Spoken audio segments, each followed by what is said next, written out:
प्यासा फिल्म में गुरुदत्त ने बहुत ज़बरदस्त अभिनय किया था, लेकिन क्या आप जानते हैं कि प्यासा फिल्म पहले कौन करने वाले थे? दिलीप कुमार साहब करने वाले थे, जिनकी हम चर्चा करते हैं, जिनके ऊपर हम एक कंटेंट बना रहे हैं, एक डॉक्यूमेंट्री बना रहे हैं Dilip Kumar specialist YouTube channel में, उनका जिक्र हम कर रहे हैं। जी हाँ, प्यासा फिल्म पहले गुरुदत्त साहब ने काफ़ी शूटिंग कर ली थी और उन्होंने अपने ऊपर उस कैरेक्टर को लेके उन्होंने शूटिंग शुरू कर दी थी और काफ़ी पैसा लग चुका था। तो उन दिनों में उन्होंने बाद में सोचा कि कहीं ये कैरेक्टर मैं पूरी तरह से नहीं कर पाऊंगा। मैं इस कैरेक्टर में जब उन्होंने अपने आप को देखा तो उन्हें लगा कि नहीं, वो फ्रस्ट्रेशन, वो ट्रेजिक सीन्स वो ठीक से दिख नहीं रहे हैं, वो ट्रेजिक मोमेंट जो है मेरे चेहरे पे आ नहीं रहा है। मैं सीरियस लग रहा हूँ लेकिन कुछ उसमें एक जो होता है कि एक दर्द जो दिखना चाहिए वो दिख नहीं रहा है। तो दिलीप साहब, मशहूर जो ट्रेजेडी किंग कहा जाया करता था जिनको, तो वो मशहूर ट्रेजेडी किंग जो है वो कर पाएंगे ठीक से। तो वो अप्रोच करते हैं, तो दिलीप साहब आते हैं मिलने के लिए गुरुदत्त के घर में। तो कहते हैं कि ठीक है, मैं ये कैरेक्टर तो कर रहा हूँ, लेकिन इस कैरेक्टर में आप मुझे बताओ कि वो शराब क्यों पीता है। उसी समय में वो देवदास फिल्म भी कर चुके थे एक्चुअली, 55 में रिलीज हो गई थी, अब ये 57 की बात है। तो जब ऐसी बात चल रही थी तो उन्होंने कहा ये शराब इसलिए पीता है। तो कहीं ना कहीं उनके क्रिएटिव इनपुट्स में काफ़ी डिफरेंस इन ओपिनियन हुआ, तो वो ईगो थोड़ी सी हो गई उसमें, क्योंकि जब वो बोलते हैं कि ऐसा होना चाहिए और दिलीप साहब उसको एक्सेप्ट नहीं करते, तो दिलीप साहब ने थोड़ा बहुत जो है ना, उनके दिल में ईगो आई। बड़े बड़े एक्टर्स जो होते हैं उनके दिल में ईगो आ जाती है। तो ईगो एक चीज़ क्या होती है, एक बीमारी होती थी उन दिनों में। एक बंदे को हो जाए तो दूसरे बंदे को भी हो जाता था। तो दिलीप साहब ने बोला ठीक है मैं करूँगा, लेकिन इस कैरेक्टर में कुछ बदलाव चाहिए मुझे।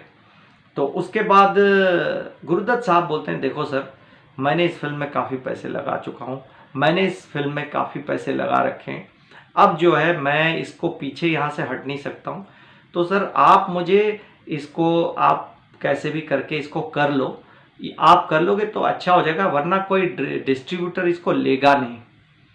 तो उसके बाद दिलीप साहब कहते हैं तुम एक काम करो, इस फिल्म में तुम इसकी शूटिंग शुरू करो, मैं काम करूँगा, लेकिन इसका डिस्ट्रीब्यूशन जो है तुम मेरे ज़रिए करवाना, और मैं इसको, मेरे डिस्ट्रीब्यूटर हैं, क्योंकि बड़े एक्टर्स होते हैं उनकी पहचान बन जाती है, उनसे मैं फिल्म को बिकवा दूंगा। तो ये बात उनके दिल को लग गई, उनके दिल को ठेस पहुंच गई गुरुदत्त जी को।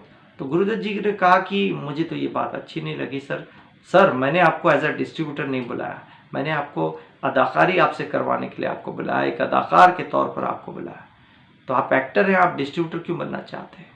तो इसी बात के कश्मकश में दिलीप साहब वहाँ से उठ के चले जाते हैं। वहाँ से नज़दीक जो है बी आर चोपड़ा का ऑफिस होता है, तो बी आर चोपड़ा साहब के यहाँ ये जाते हैं दिलीप साहब। नया दौर फिल्म जो 1957 में रिलीज हुई थी और बहुत बड़ी हिट हुई थी, उसका डिस्कशन करने के लिए, उसकी स्क्रिप्टिंग का काम चल रहा था।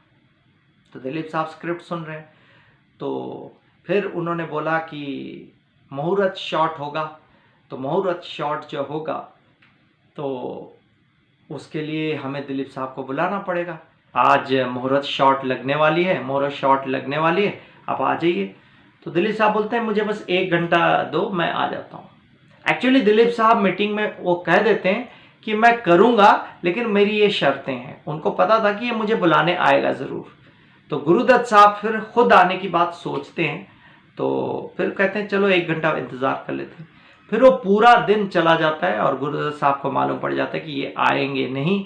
तो जब उन्हें मालूम पड़ गया कि दिलीप साहब कतई नहीं आएंगे, तो उन्होंने अपनी टीममेट्स को कहा कि ठीक है, पूरी टीम को अपनी कहा उन्होंने कि ठीक है, ये कैरेक्टर मैं ही कर लेता हूँ, इतना पैसा लग चुका है, अब जो है मुझे लेकर के मैं इस कैरेक्टर को शूट करूँगा, इस फिल्म को पूरी शूटिंग इसकी कंप्लीट करूँगा, इस फिल्म को शूट करूँगा और इसको मैं रिलीज़ करूँगा।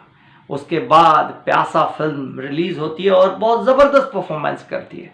लेकिन नया दौर 1957 में दिलीप साहब की जो फिल्म है, बी आर चोपड़ा की फिल्म है, वो भी सुपर हिट हो जाती है और दोनों बहुत अच्छे अच्छे बिजनेसेस करते हैं।